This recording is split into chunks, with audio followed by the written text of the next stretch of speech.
When you get a spinal cord stimulator implant, that's just the first step. You're going to have to maintain this device for many years. And you're also going to have times where you need to have the device reprogrammed. And it's important that if you're having any difficulty with the device, that you call your healthcare provider and seek help.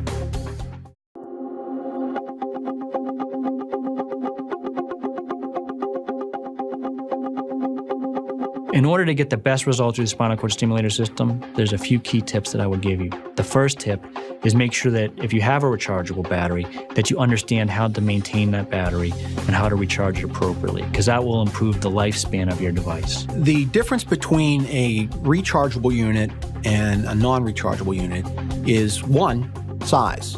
This would be a non-rechargeable unit. It's a little bit bigger. And depending on how often the patient uses the unit throughout the day, most patients typically use it 24 hours a day. Some patients just use it during waking hours or during painful episodes. This will last anywhere from perhaps 2 years to 5 years, and then it has to be replaced. The entire generator has to be replaced. Unlike the rechargeable unit, which is much smaller, but it has to be recharged depending on how often they use it, anywhere from once a week to 2 times a week. And that's the difference between the two. The recharging unit is relatively simple. We ask the patient to do it probably at least once a week, but that depends on how often they use it. This is a belt that they place around their waist. This is the recharging unit itself that they place in the belt that fits directly over the generator site. And this is the controller, which they turn on, and they charge it for approximately 30 to 40 minutes once a week.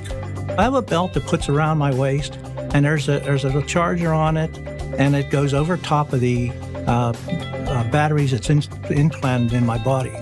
And then it takes approximately about 3 hours for it to charge. I have a handheld device that shows me how fast it's charging.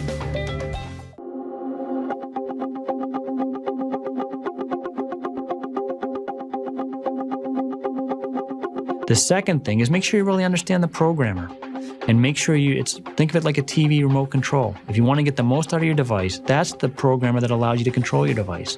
So really have a good understanding. If you have some questions about your programmer, talk to your healthcare provider or talk to the device representative. In terms of spinal cord stimulation, how does somebody get the most out of their stimulation? They get the most out of their stimulation by knowing that they play a big role in how their stimulation works. There are different programs that can be used. The patient has a handheld device that will interface right through their body to the generator and tell the generator what to do. In other words, they can turn it on, turn it off, turn it up, turn it down, and run different programs. We have patients that have it on 24 hours a day. They might turn it down lower in terms of intensity at nighttime, but they wear it 24 hours a day. I have one patient who turns it off at night, but prior to getting up in the morning, he puts it on for 15 or 20 minutes before he gets out of bed. And it helps him get out of bed and not be in a lot of pain. I get up in the morning, I turn it on, and you pretty much forget about it all day long. It became part of me. You know, it's inside of me, I have adjusted to it. And then at night, I just turn it off and I go to bed. It's that easy. It is that easy. And I have people that know if they're planning to go shopping in a mall, that they turn the stimulator on prior to going shopping in the mall.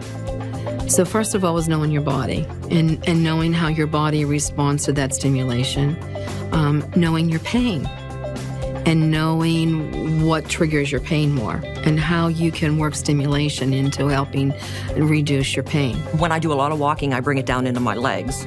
So I can feel the pulses in my legs when I'm walking. And then if I do a lot of sitting, I bring it up into my back a little bit more so that pressure goes away.